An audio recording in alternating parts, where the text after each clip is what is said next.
계속해서 읽도록 하겠습니다. 예수께서 모든 말씀을 백성에게 들려주시기를 마치신 후에 가버나움으로 들어가시니라.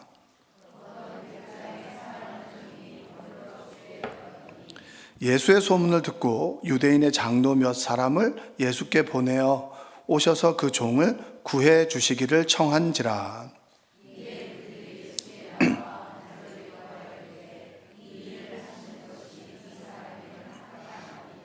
그가 우리 민족을 사랑하고 또한 우리를 위하여 회당을 지었나이다 하니,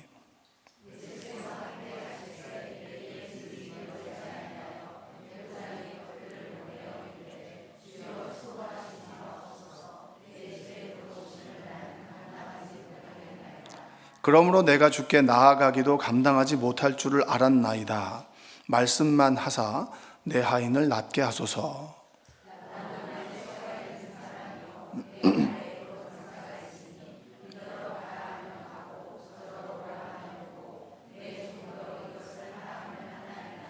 예수께서 들으시고 그를 놀랍게 여겨 돌이키사 따르는 무리에게 이르시되, 내가 너희에게 이르노니 이스라엘 중에서도 이만한 믿음은 만나보지 못하였노라 하시더라. 보내었던 사람들이 집으로 돌아가 보매 종이 이미 나아 있었더라. 아멘.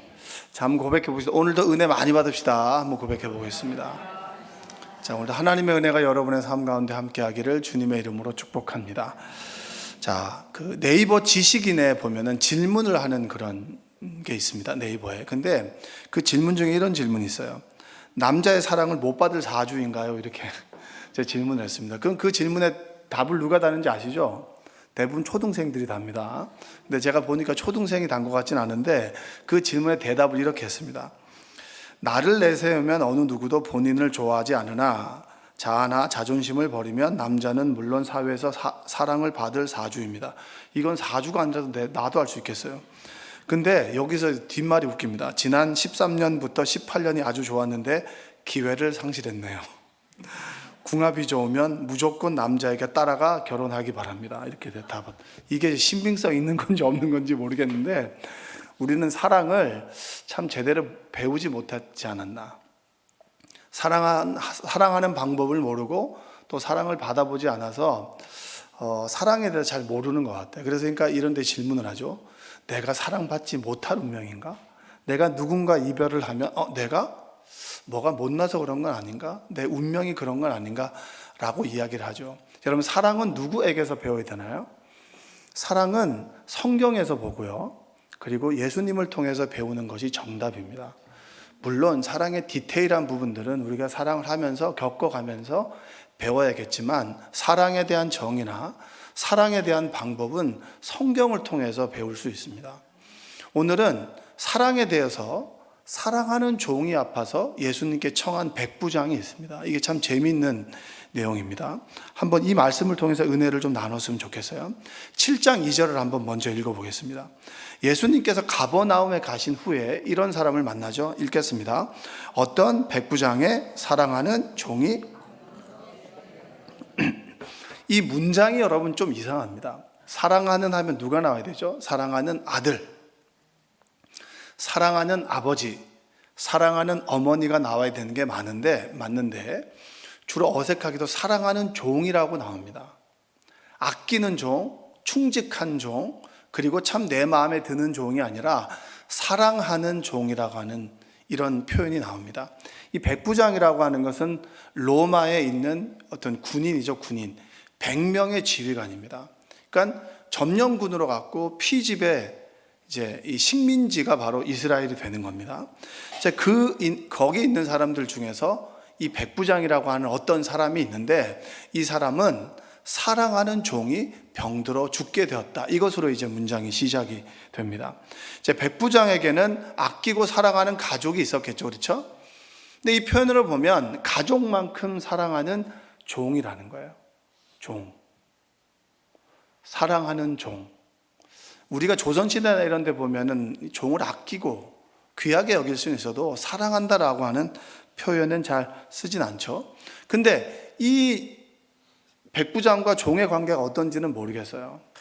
이 종이 백부장의 마음에 진짜 들게 행동을 한 건지, 여러분들도 그런 사람들 있잖아요. 이 사람 말만 하면 이뻐.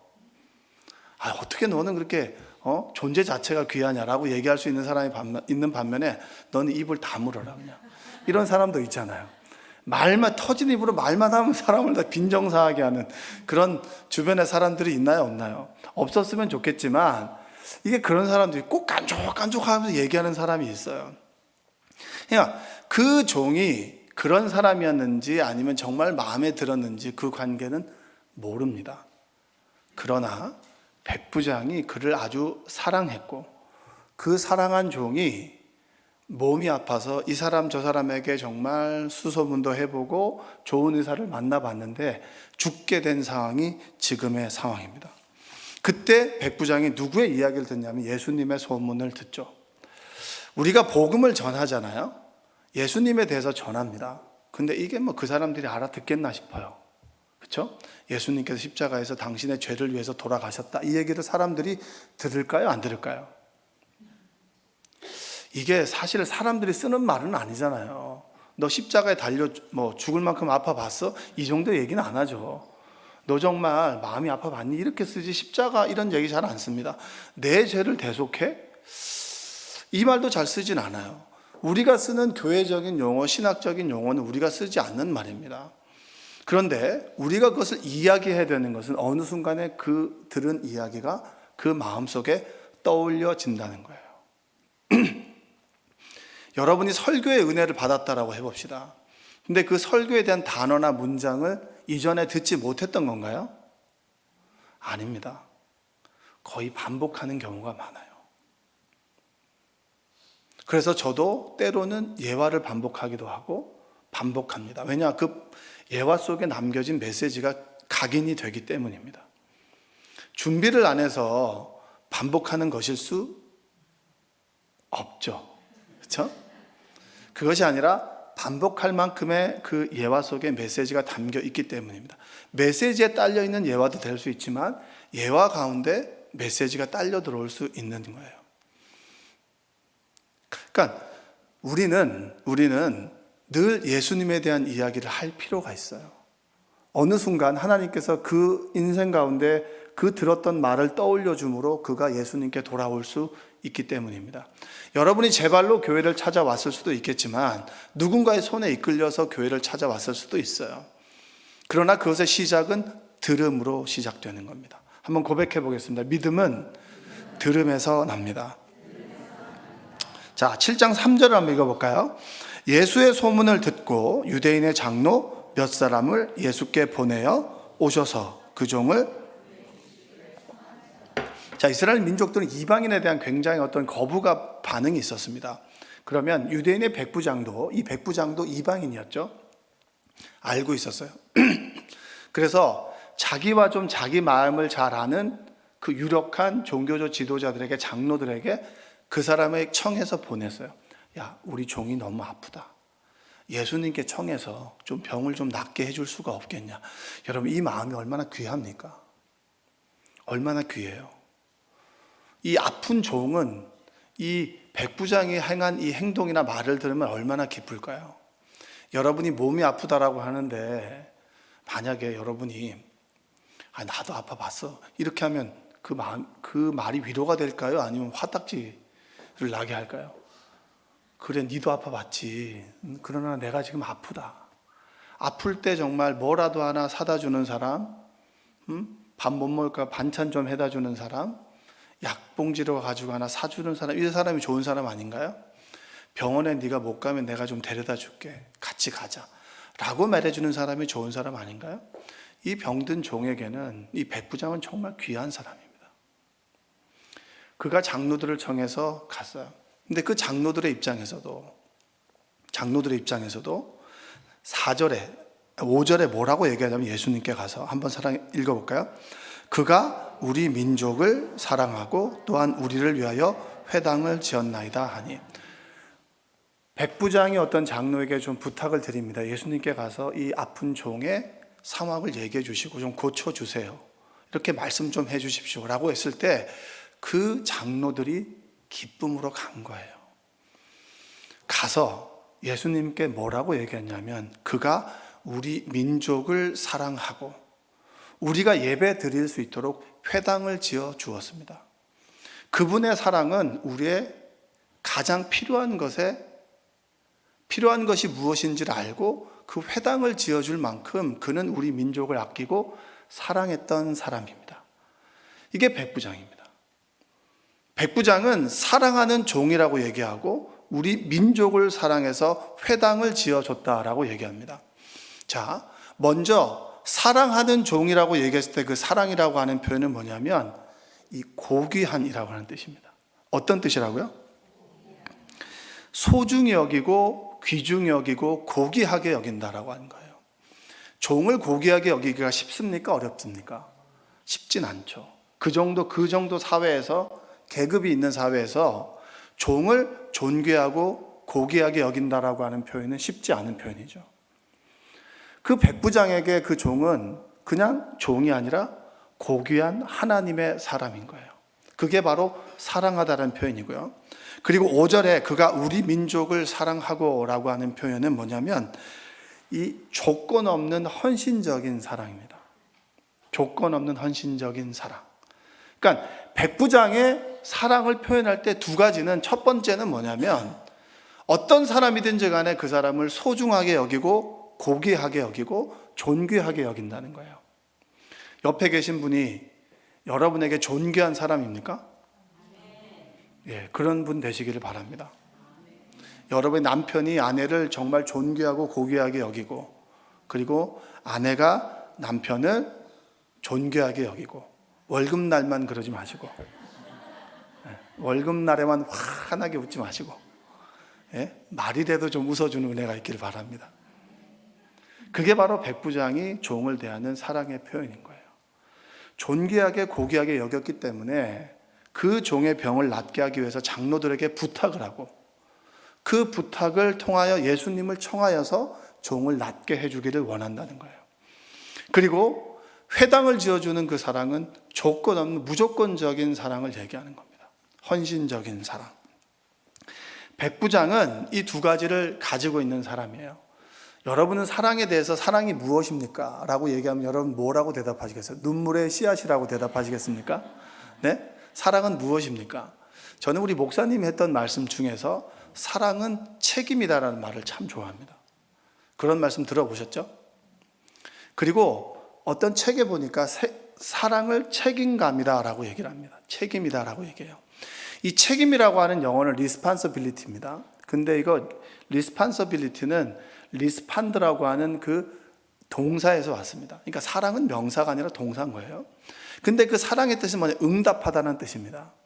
그러니까 어떤 종이, 이 사람이 존귀하든 존귀하지 않든 간에 똑같이 귀중히 여기고, 그리고 이 사람이 조건을 달든 조건을 달지 않든 간에 조건 없이 그 사람의 부름의 요구에 응답해 주는 것이 무엇입니까?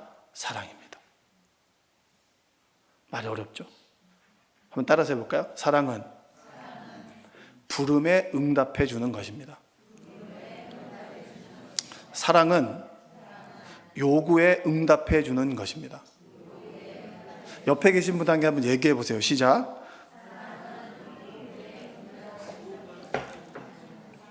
이제 뭐라고 이렇게 얘기를 하는데 제가 보니까 발음하고 이게 저는 다른 얘기예요. 한 세 사람 정도만 제대로 하시는 것 같고 그냥 어물쩍어물쩍 넘어가시는 것 같은데, 한번 생각해 보세요. 누군가 여러분이 자꾸 부탁을 해도 내 부탁을 거절하지 않고 조건을 다지 않고 나를 귀하게 여기면서 응답해 준다면 그게 얼마나 값진 것이겠어요. 그 문현 초등학교인가요? 중학교 이쪽에 삼거리가 있죠. 좌회전을 딱 하면 우리 교회가 나오잖아요. 봄에는 벚꽃이 피고, 그리고 벚꽃이 지고, 그리고 푸르르다가 가을이 되면 낙엽이 집니다. 근데 오늘 제가 딱 이 차를 타고 오는데 제 감성적인 사람은 아니에요. 제가 이제 좀 감성적인 사람, 좀 이성에 좀 가까운 사람인데 감성이 많이 이제 발굴을 하고 있는데 어느 순간 탁 가는데 나도 낙엽처럼 내 인생도 어느 순간에 주목받다가 떨어질 수 있겠지. 근데 누군가가 내 요구에, 내 부름에 나를 거절하지 않았으면 좋겠다. 내가 누군가의 한 대 맞는 사람이었으면 좋겠다. 어느 분과 얘기를 하는데 시어머니가 치매기가 좀 있는데 아버님이 돌보셨다는 거예요. 86세인가 7세 되시고 아버님이 91살 되시는데, 그러니까 돌보니까 너무 힘드신 거죠. 근데 어머니들은 직감적으로 알잖아요. 치매 검사를 받고, 치매 검사를 받을 때 왜 기억나지 않는 것을 기억해내고 초인적인 힘으로 그 문제를 맞추는지 여러분 우리는 알잖아요. 이 맞췄다가는 요양병원에 가게 되니까. 그러니까 어머니들은 필사적으로 안 가려고 하고 자식들은 힘드니까 보내려고 하고. 그럼 우리 인생의 어느 순간에 우리도 요양병원에서 인생의 마지막을 맞이할 때 내가 힘들고 치매기가 있을 때 내 자식이 나를 좀 돌봐줬으면, 그런 마음이 들지 않으십니까? 나의 부름에 내 자식이 응답해 주었으면, 그게 사랑 아니겠습니까? 왜 여러분들은 하나님께 기도하나요? 하나님은 우리가 어떤 이야기든 시시콜콜한 이야기를 해도 우리를 존귀 여기고, 그리고 조건 없이 헌신적으로 우리의 부름에 응답해 주시기 때문입니다. 그래서 여러분들과 저는 기도하죠. 하나님께서 나의 요구를 거절하신다, 거부하신다, 그것이 아니라 나의 이야기를 들어주시오. 근데 때가 되지 않아서 때가 되면 응답해 주실 거야. 만약에 가장 우리가 불행한 일은 하나님께서 나를 거부한다는 거예요. 내가 아무런 쓸모없는, 사회에서 쓸모없는 인간이 되었을 때, 그런 느낌이 들었을 때 하나님마저도 나를 거부한다면 우리가 어디로 갈 수 있을까요? 백부장의 사랑은 바로 그런 것이었습니다. 백부장의 사랑은 주님을 닮아 있는 사랑이죠. 한번 고백해 보시죠. 우리가 사랑할 때 주님은 우리를 찾아오십니다. 한번 고백해 보세요. 시작. 우리가 사랑할 때 주님께서 우리를 찾아오십니다. 그 사랑은 뭐죠? 감정적인 떨림인가요? 물론 이것도 필요합니다. 그 떨림이 아니라 그것은 행동이에요. 내가 어떤 행동과 어떤 처지와 상황 가운데 있을지라도 나를 존귀 여기고, 그리고 조건 없이 무조건적으로 나를 헌신적으로 사랑해 주며 내가 하는 요구에 응답해 주는 사람, 그 사람이 사랑 아닐까요? 그게 사랑 아니겠습니까? 그게 하나님께서 우리에게 베풀어 주시고 십자가의 사랑 아니겠습니까?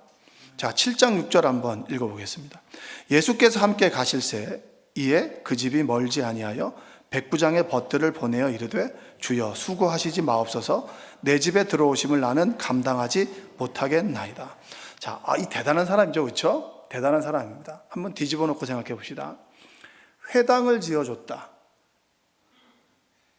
그 사람들이 회당만 요구했을까요? 사람들이 끊임없는 요구가 있었겠지만 가장 큰 것을 얘기했겠죠. 회당이 크니까, 건물이니까. 수많은 사람들이 이런 어려움들에 대해서 백부장은 들어주었습니다. 들어줬어요.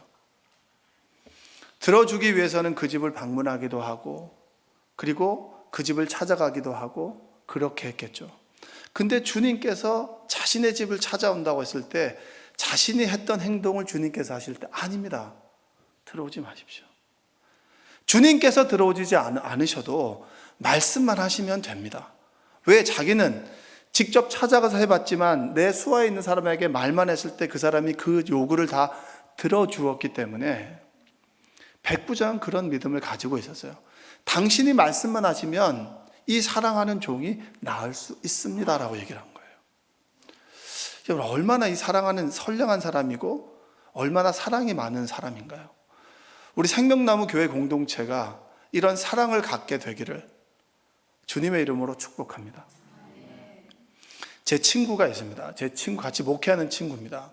저보다 등치나 이 정도 크고, 그리고 키도 한 187 정도가 됩니다. 이 정도 등치에 이 정도 컸으면 잘생기면 되는데 좀 아쉽습니다. 이게 좀 인물이 좀 산적같이 생겼어요. 제 동기인데, 근데 그 친구가 이제 오리엔테이션 때 모든 친구들의 각인된 사건이 하나 있습니다. 이등체 이키의 산적 같은 얼굴인데 해맑은 미소로, 그때 오리엔테이션 할 때 율동을 하는데 자청을 해서 따라가면서 무릎을 꿇고 율동을 했어요. 그때 저는 경악을 금치 못했습니다. 이게 하나님의 집에서는 저런 환한 미소로 찬양을 할 수 있는가? 참 어울리지 않는다, 이렇게 생각을 했었어요. 근데 그 친구라는 게 별 추억은 없는데 같이 이렇게 목회를 하죠. 목회를 하다 보면 그 사람의 소식을 듣지 않겠습니까? 소식을 듣는데 우리식으로 얘기하자면 조금 부족합니다. 그래서 가는 교회마다 그렇게 목사님들이나 사람들로부터 그렇게 큰 사랑을 받지 못하고 조금 작은 사랑을 받았어요. 작은 사랑을 받다 보니까 교회를 자꾸 옮기게 되고, 그리고 선교사로 이제 갔습니다. 근데 그 친구가 최근에 우리에게 톡을 하나 보냈습니다. 그 내용이 이런 겁니다. 뭐냐면 그 친구의 아들이 일본에 있는데, 일본에 있는 아들이 이제 학교를 다니는데 11월 등록금 마감이 이제 지난주 수요일이었는데 45만 원을 내야 된다. 45만 원을 내야 되는데 그 45만 원을 이제 내가 낼 수가 없다는 거예요. 낼 수가 없으니 조금 우리 동기에서 하는 선교에서 조금 도와줬으면 좋겠다. 내가 1월 이제 곧 아르바이트를 하는데 1월에 돈이 들어오니 이 돈을 맞출 수가 없다고 좀 도와달라는 내용입니다. 여러분이 이 내용을 들으면 어떤 마음이겠어요? 당연히 도와줘야죠. 일본에서 얼마나 고생합니까? 한 가장으로, 한 아이의 아버지로, 그리고 또 선교사로, 그 타국에서 선교하면서 힘든 삶을 살아가는 게 얼마나 어렵겠어요. 근데 저는 제 마음속에 어떤 마음, 또 이게 되는 거예요. 학교 다닐 때부터 늘 힘들었고, 그리고 선교를 가면서 처음에 말레이시아로 선교를 갔습니다. 그때도 늘 페이스북에 본인이 어렵고 힘들다는 내용을 늘 얘기를 해요. 그게 한 15년 가까이 되니까 저도 개인적으로 도와줬고, 친구들도 도와주고, 친구들에 있는 교회에서도 도와주고. 근데 이런 이야기는 너무 자주 계속되니까, 페이스북을 통해서 하게 되니까 선교해주는 교회에서 교인들이 보고도 그게 좀 덕이 안 되는 거예요. 또 제가 이걸 받고 이제 저희 선교에서 100만 원을 보내줬습니다. 오죽 어려웠겠으면 부탁했겠나. 근데 보내고 난 다음에 제가 이 백부장을 묵상하면서, 백부장에게 사랑하는 종이 어떤 사람일까? 여러분처럼 마음에 드는 말들을 하고 마음에 드는 행동을 하고 누가 돌봐주지 않아도 스스로 잘할 수 있는 그 사람이겠는가? 우리는 그 사람이라고 생각할 수 있겠지만 백부장이 사랑해주고 돌봐야 되는 종은 이런 사람 아닐까요? 이런 마음이 드는 거예요. 여러분도 저도 어느 순간에 이런 모습으로 누군가에게 계속해서 누구 부탁을 하고, 그리고 어려움을 호소했을 때 그 상대방이 그 요구를, 야 또냐? 진짜 그만 좀 해라 라는 이야기를 하지 않고 그 이야기를 무조건적으로, 그리고 늘 그래왔던 사람이 아니라 네가 정말 힘들어서 그랬구나 라고 하듯이 그 사람을 존귀하게 소중하게 대해주면서 그 사람의 요구를 들어준다면 얼마나 고귀한 사랑일까요? 백부장이 사랑하는 종은 바로 이런 사람 아니었을까요? 무엇든지 잘해야만 사랑받는 것이 아니라 누가 봐도 참 못났다라고 여기는 그 사람을, 그리고 시어머니가 치매 걸려서 요양병원을 보내고 싶다라고 하는데 그 어머니를 가정에서 돌보고자 하는 그런 마음, 그게 백부장이 사랑하는 종을 대하는 그 마음 아니겠습니까? 여러분도 저도 어느 순간에 나이가 먹고 거부될 수 있겠죠.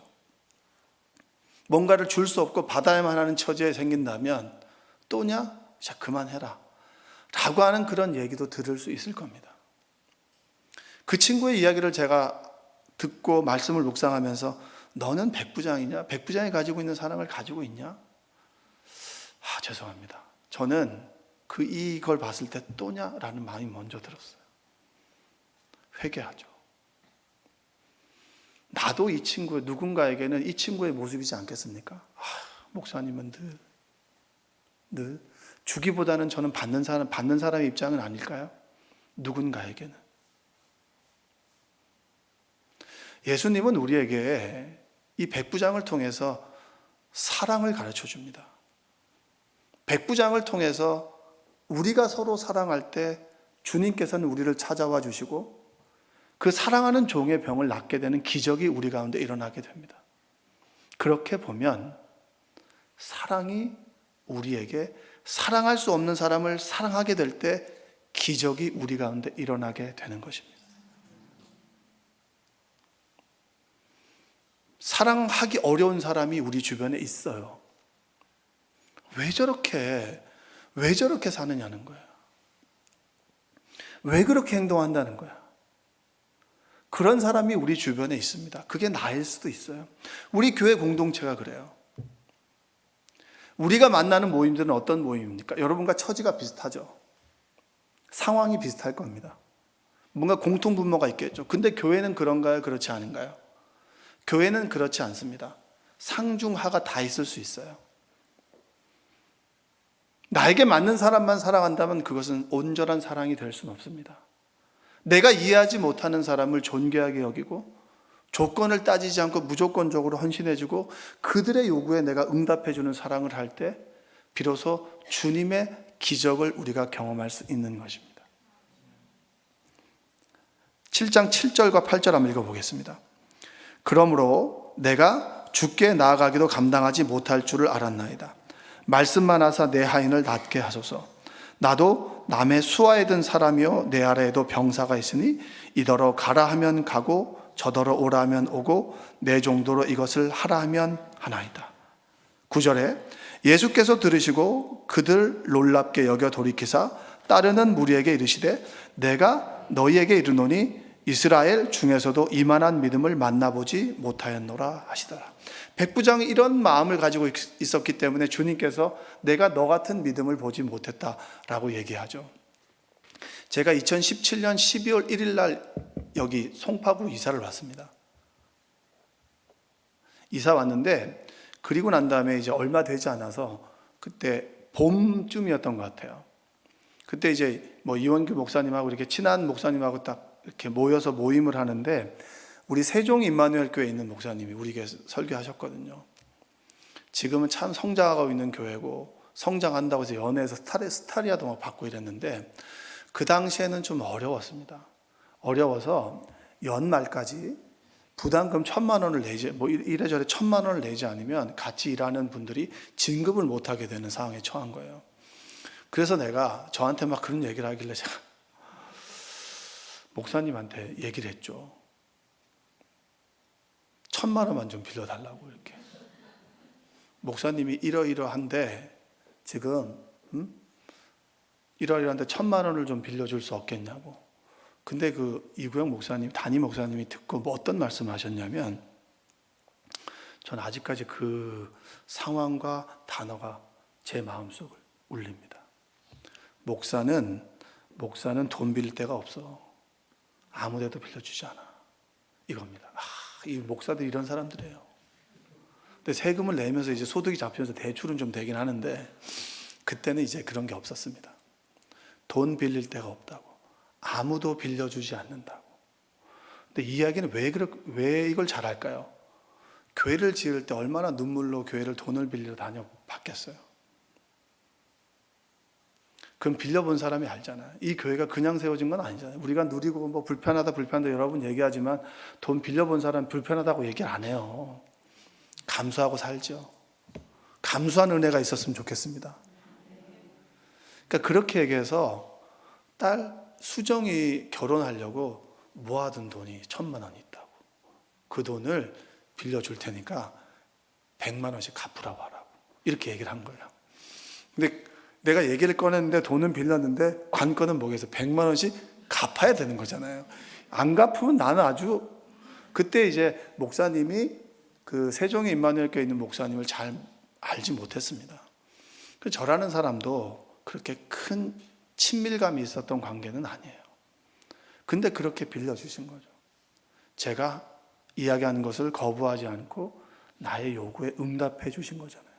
감사하게도 그분이 매달 100만 원씩 갚은 거야. 근데 어느 날은 500만 원을 갚았는데 3개월 동안 안 갚은 거야. 근데 그걸 사실 모르다가 제가 아는 거예요. 어떻게 된 거야? 어떻게 된 거야? 내가 다 갚을게. 그래서 마지막에 몰아서 갚았어요. 제가 안심이 된 거죠. 제가 그 모습을 보면서 사랑은 이런 것이구나. 감정의 떨림, 감정의 격동이 아니고 그 사람이 어떤 사람이든지 간에 그 사람의 요구에 내가 응답해 주는 거. 이렇게 빌려서 못 받은 사람들이 얼마나 많이 있을까요? 여러분들도 그런 경험 있죠? 사랑은 무엇입니까? 어떤 사람의 요구에 우리가 응답해 주는 것입니다. 그것을 훈련하는 것이 교회고요. 수준에 맞는 사람과 친하게 지내는 것은 사랑이 아닙니다. 내가 볼 때 좀 못났어요. 그리고 내가 볼 때 정말 이 사람은 아닌 것 같아. 그러나 그 사람을 존귀 여기고 조건을 따지지 않고 그 사람의 부름의 요구에 응답해 주는 것.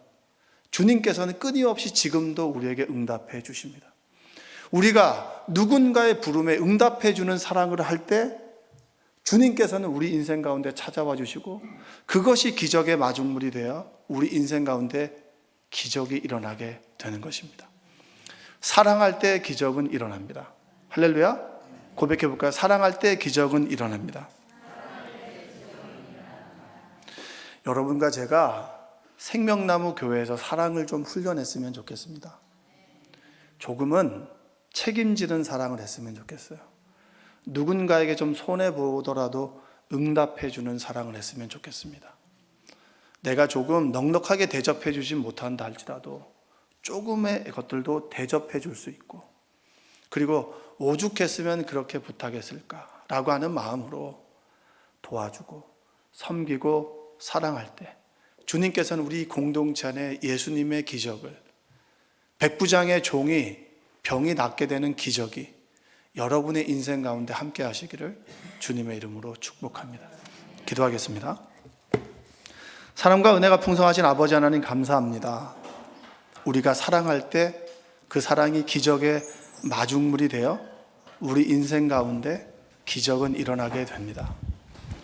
우리가 사랑할 때 주님은 우리를 찾아와 주시고 우리 인생에 기적을 베풀어 주십니다. 사랑하게 하시고 다른 이의 요구에 응답해 주는 은혜가 우리 가운데 있게 하여 주옵소서. 예수님의 이름으로 기도합니다. 아멘.